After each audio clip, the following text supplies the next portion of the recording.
नमस्कार दोस्तों। Last class में हमने सेंटेंस पे बात की थी और उसके एलिमेंट्स के बारे में बात कर रहे थे, जिसमें से हमारा एक एलिमेंट्स कंप्लीट हो गया था जिसे वर्ब कहते हैं। फिर हम बात करते हैं ऑब्जेक्ट पे। ऑब्जेक्ट क्या होता है, ऑब्जेक्ट कैसे हम पहचानते हैं, ऑब्जेक्ट क्या होता है, तो उसको हम एग्जांपल के थ्रू समझेंगे। तो पहला एग्जांपल हमारा है he went there on Monday.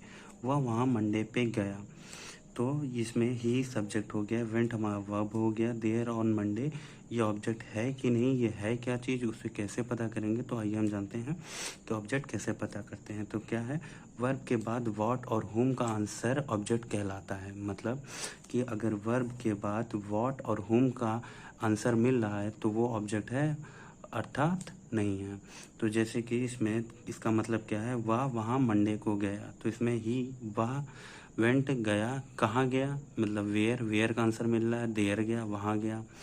कब गया, मंडे को गया। तो इसमें हमें वर्ब के बाद ना ही क्या का, ना ही किसी का, किसको का कोई आंसर नहीं मिल रहा है। ना व्हाट का मिल रहा है, ना होम का मिल रहा है। इसमें आंसर हमें काहे का मिल रहा है, वेयर का मिल रहा है और व्हेन का मिल रहा है, जिसकी वजह से ये हमारा ऑब्जेक्ट नहीं है। फिर एग्जांपल हम देखते हैं, ही ओपेंड द विंडो। तो ही हमारा सब्जेक्ट हो गया, ओपेंड हमारी वर्ब हो गई, द विंडो। अब हम बोले कि वह उसने खिड़की खोली। क्या खोला, खिड़की खोला। क्या का आ रहा है आंसर, तो इसमें क्या, व्हाट का आंसर आ रहा है। फिर हम एग्जांपल देखते हैं, सी ईट्स बिस्किट। उसने बिस्किट्स खाए। क्या खाए, बिस्किट्स खाए। तो ये हमारा क्या हुआ, ऑब्जेक्ट हो गया।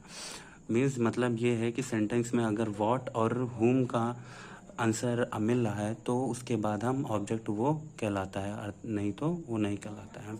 फिर हम वर्ब्स के बाद बात करते हैं कि जो इसमें वर्ब्स लग रही हैं तो वर्ब्स कैसी होती है। वर्ब्स दो टाइप की होती हैं ऑब्जेक्ट को लेके, ट्रांजिटिव वर्ब और इनट्रांजिटिव वर्ब। ट्रांजिटिव वर्ब को हम हिंदी में सकर्मक कहते हैं, जिसके बाद ऑब्जेक्ट होता है। मतलब कि व्हाट और क्या आ रहा है तो उसमें वो ट्रांजिटिव वर्ब होती है और उसके बाद ही ऑब्जेक्ट आता है। इनट्रांजिटिव में व्हाट और होम का आंसर नहीं होता है, ना ही उसमें क्वेश्चन बात करते, वो हमारा इनट्रांजिटिव होता है। तो अब बात करते हैं हम सेकंड एलिमेंट, थर्ड एलिमेंट्स के, एब्रीवर्स। एब्रीवर्स क्या होता है, क्रिया विशेषण, जिसमें हम का सेंटेंस में अगर हमें वेन, वेयर, वाई, हाउ का आंसर मिले तो हम उसे एडवर्ब्स कहते हैं। हम वेन का, वेयर का, वाई का, हाउ का आंसर मिले तो हम उसको एडवर्ब्स कहते हैं। कब का, कहाँ का, क्यों का, कैसे। जैसे कि एग्जांपल हम देखते हैं, he went there on Monday. वह वहाँ मंडे को गया। ही सब्जेक्ट हो गया, वेंट हमारी क्या हो गई, वर्ब हो गई, देयर कहाँ, कहाँ का, ये देखिए देयर का कहाँ, कहाँ का आंसर आ रहा है तो मतलब ये एब्रीवर्स है। ऑन कहाँ गया, कब गया, मंडे को गया। तो व्हेन का भी आंसर मिल रहा है तो मतलब ये हमारा एब्रीवर्स है। फिर सेकंड एग्जांपल और देखते हैं, he answered all question carefully yesterday. उसने सारे प्रश्नों का उत्तर दिया बड़े केयरफुली से कल। ही उसका सब्जेक्ट हो गया, आंसर्ड हमारी वर्ब हो गई, ऑल द क्वेश्चंस। इसमें देखिए क्वेश्चन पूछ रहा है कि उसने आंसर दिए, किसके दिए, व्हाट, वो ये हमारा ऑब्जेक्ट हो गया। ऑब्जेक्ट तभी आता है जब होम और व्हाट का आंसर आता है। होम किसके आंसर दिए, कैसे आंसर दिए, तो इसमें देखिए व्हाट का आंसर आ रहा है। उसके बाद कैसे दिए, हाउ दिए, मतलब करेक्ट केयरफुली दिए, तो हाउ देखिए हमारा कैसे का आ रहा है। उसके बाद हमारा क्या हुआ कि कब दिए, व्हेन आ रहा है, व्हेन का मतलब कब दिए, तो ये हमारा क्या हो रहा है, एडवर्ब्स हो गया। तो इससे हम पहचान सकते हैं कि अगर हमें तो कब, कहाँ, क्यों, कैसे का एग्जाम्पल आए तो उसमें हम बता सकते हैं कि ये एब्रीवर्स है। फिर थर्ड एग्जाम्पल हम देखते हैं, he opened the box carefully at home last night. इसमें देखिए ही हमारा सब्जेक्ट हो गया, ओपन हमारी वर्ब हो गया, द बॉक्स उसने क्या खोला, क्या का इसमें आ रहा है, क्या का आ रहा है, मतलब व्हाट का आ रहा है, तो मतलब ये हमारा क्या हो गया, ऑब्जेक्ट हो गया। हाउ कैसे खोला, केयरफुली खोला। कहाँ खोला, कहाँ खोला, होम में खोला। कैसे खोला, कब खोला, कहाँ खोला, ये देखिए व्हेन कब खोला, लास्ट नाइट में खोला।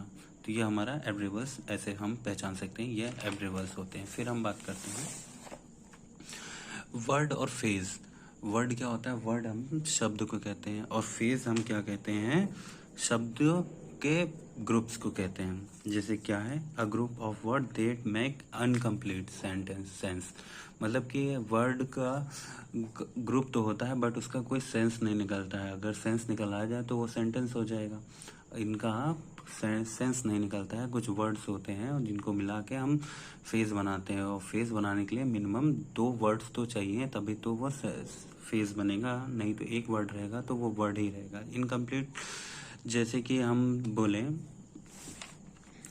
कोई, जैसे एग्जांपल ले लें हम, जैसे कि फेज का, the student of our class.